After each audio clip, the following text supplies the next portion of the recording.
Viajar para vários lugares gastando pouco dinheiro. Hoje você vai saber um pouco mais sobre o mochilão. Como comer uma refeição rápida e ainda assim saudável? Conheça hoje o fast food que faz bem para a sua saúde. E confira ainda uma entrevista sobre o Festival de Cinema Primeiro Plano, que está na sua 10ª edição. Agora, no Notícias Quentes.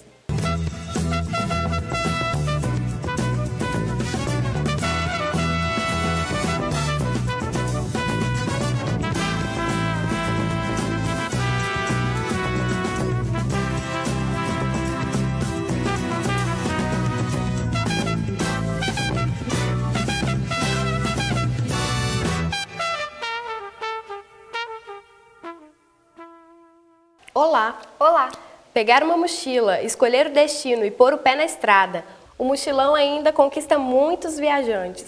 Ele é uma boa opção para quem quer conhecer novos países gastando pouco dinheiro. Confira na matéria de Maite Umbelino. Esse jeito de viajar já é muito antigo.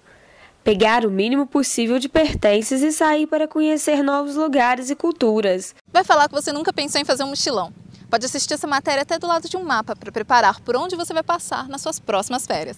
Uma das formas de se colocar o pé na estrada é através de pacotes turísticos oferecidos por agências. No mochilão você vai montar a sua viagem, então vai elaborar como é que vai ser essa lógica dessa viagem. Então geralmente uma viagem convencional, as pessoas viajam de ônibus. Muita gente que fala assim, o avião é mais barato, vou sair de Portugal a Madrid, né, de Lisboa a Madrid é mais barato. E muitas vezes o que acontece? Os aeroportos são afastados e a pessoa gasta uma nota só de táxi para parar no centro. No caso do mochilão, o roteiro é todo feito de trem. E os trens param nos pontos, no centro da cidade, nos pontos estratégicos.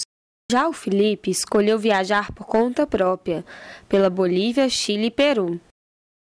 Mais pela autonomia, né, do roteiro, da viagem, pela economia que se faz no mochilão, por roteiros alternativos que as agências de viagem geralmente não mostram, porque não tem interesse econômicos, não é uma coisa que agradaria ao grande público. Tem que se levar pouca coisa, porque a mochila é sua casa, então você anda com a mochila o tempo inteiro. Mas uma mochila, né, uma mochila de carga e uma mochila de apoio, né, para usar no dia a dia. Os imprevistos e as dificuldades dão um ar de aventura para esse tipo de viagem. A gente trocou de trem várias vezes e teve situações que a gente teve 10 minutos para trocar, descer de um trem e entrar no outro. Então a gente já pegou todas as malas, já ficamos preparados para descer e muitas malas estavam pesadas, a gente acabou tendo que ajudar um ao outro, descendo, trocar de plataforma para pegar o outro trem que estava saindo na mesma hora. Passou uma semana no meio do deserto do Atacama, no Chile, um lugar um pouco sem estrutura, sem lugar para ir ao banheiro, ter que ir ao banheiro no meio de lhama, lugares inadequados para armazenar comida, então isso fazia com que a comida às vezes não estivesse muito agradável no dia seguinte e tal, isso tinha consequências também. Por fim, ficam as experiências da viagem. Amplia é a própria percepção de mundo, assim. Pode parecer um pouco piegas, mas isso é muito claro quando você vai a um lugar desconhecido. Porque às vezes coisas que a gente encararia como uma coisa anormal, né? Uma coisa muito diferente, é uma coisa muito normal para um outro povo e tal. Então, a gente tentar desnaturalizar muito das nossas práticas, isso é uma coisa fundamental. Acontece nesse mês a 10ª edição do Primeiro Plano, Festival de Cinema de Juiz de Fora e Mercocidades. Todos os anos o festival traz à nossa cidade filmes de todo o país, além de abrir espaço nas telonas para produção regional. Eduardo Malvacini conversou com Nilson Alvarenga, um dos organizadores do festival. Confira a entrevista.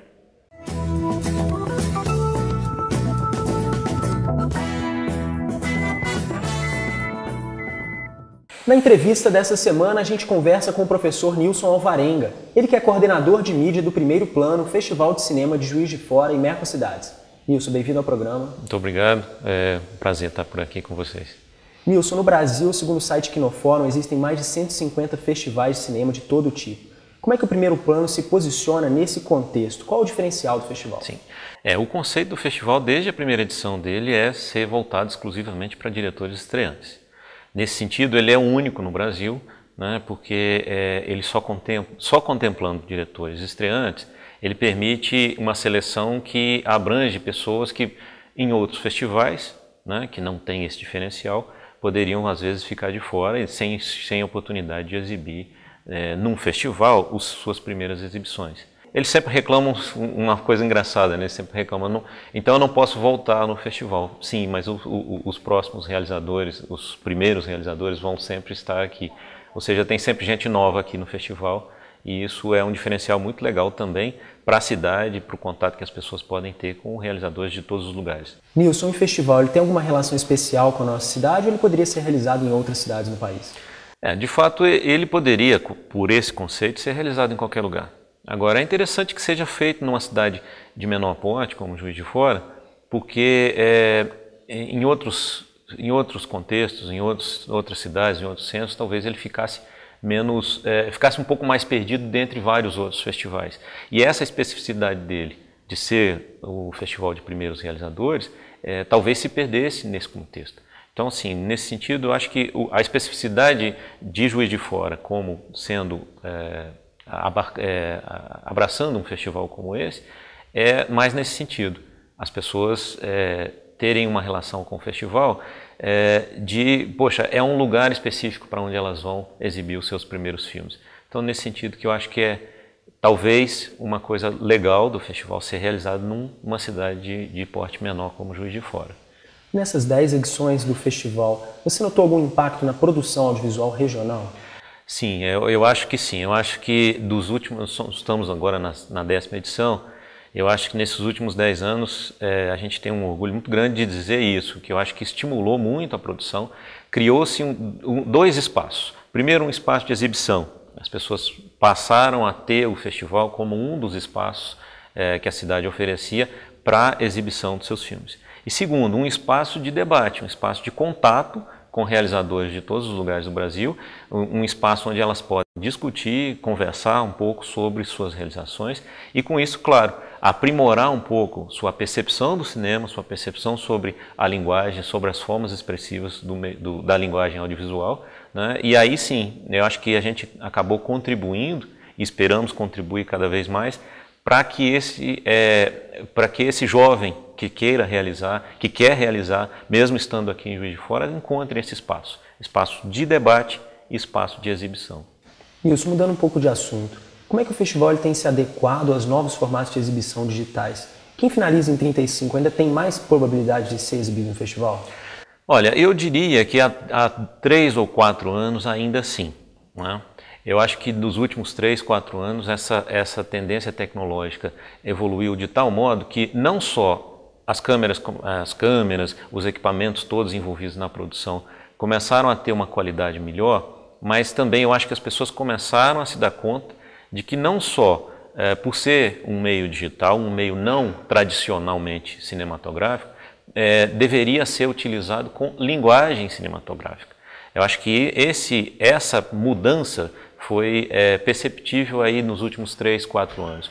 Então, eu diria que hoje as realizações feitas ou com vídeo digital, seja ele por câmeras fotográficas, câmeras DSLR, ou com câmeras de vídeo efetivamente, né, elas não ficam a dever, primeiro em termos tecnológicos, em termos da qualidade da imagem, mas segundo, as pessoas se deram conta de que devem produzir em termos de linguagem cinematográfica, utilizando a linguagem cinematográfica, e aí sim, os filmes passaram a não haver nenhuma defasagem em relação a esses filmes comparado com os filmes de 35. E hoje em dia a gente passou a exibir, eu vou dizer que da metade para cima, ou seja, a grande maioria talvez a gente exiba hoje em digital, né?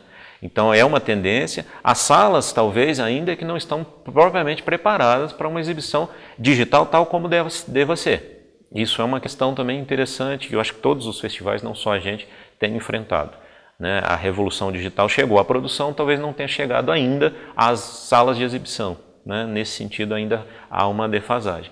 Mas de qualquer forma, essa mudança foi muito perceptível para a gente e eu diria que hoje, qualquer filme que chega a gente, o que mais chama a atenção é a linguagem, menos o suporte tecnológico.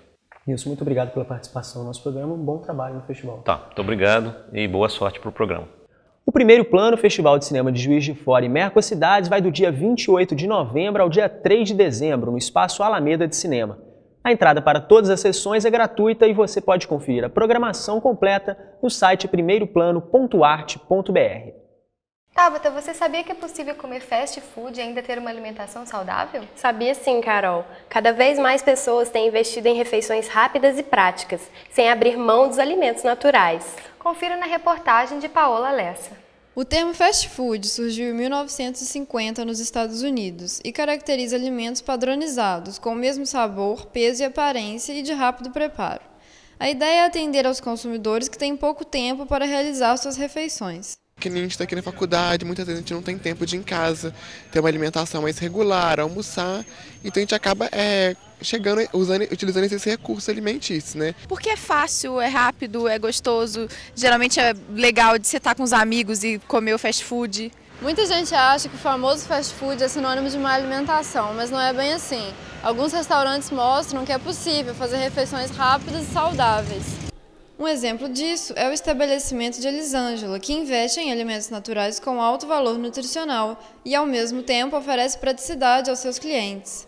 Então é sempre muito rápido, a hora do almoço, a hora do lanche, o delivery, a entrega, as pessoas também sempre já ligam com fome, então já ligam pedindo para entregar o mais rápido possível. Alimentos como saladas e sanduíches naturais têm conquistado pessoas que, apesar da correria do dia a dia, não abrem mão de ter uma alimentação rica e balanceada. As pessoas que procuram o nosso estabelecimento, elas procuram alimentos sempre saudáveis, né? Alimentos frescos, com redução de óleo, redução de sal, uma refeição balanceada, uma refeição equilibrada. Por milhões de motivos, né? Vida saudável, manter a forma. Eu tenho problema de estômago, então ficar comendo também muito junk food ou carne sempre não é muito legal. Então eu prefiro comer salada. Esse lance de comer carne ou comer outra coisa que vai te satisfazer é ilusão, porque realmente a salada te alimenta mesmo.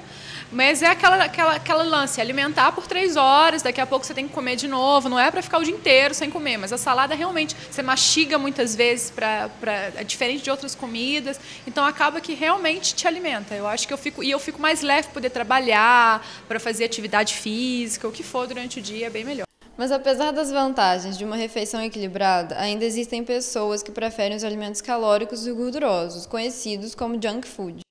Quando você precisa comer alguma coisa muito rápido, alguma coisa que vai te deixar satisfeito, melhor pedida, ainda é a melhor pedida. A gente tem trocado um pouco, às vezes, a Coca-Cola por um suco natural, ou a gente deixa de comer, às vezes, um X-Bacon num horário que seria do almoço, para comer uma coisa mais saudável. É difícil, né, porque a gente está habituado ao almoço, a comer bem, comer uma coisa mais light, nem sempre é legal. Gosto, é bem gostoso, né, eu acho que quase ninguém pensa diferente, de fato é bem gostoso. Com tantas opções, as pessoas que vivem correndo não têm mais desculpas para se alimentarem mal. Nem mesmo os preços são tão diferentes assim. Muitas vezes, junk food pode até sair mais caro do que as comidas naturais. É possível comer de uma forma saudável e rápida, sem dúvida. E esse foi o último Notícias Quentes desse semestre. Obrigada a todos que acompanharam a gente. Obrigada e um bom final de ano. Tchau. Tchau.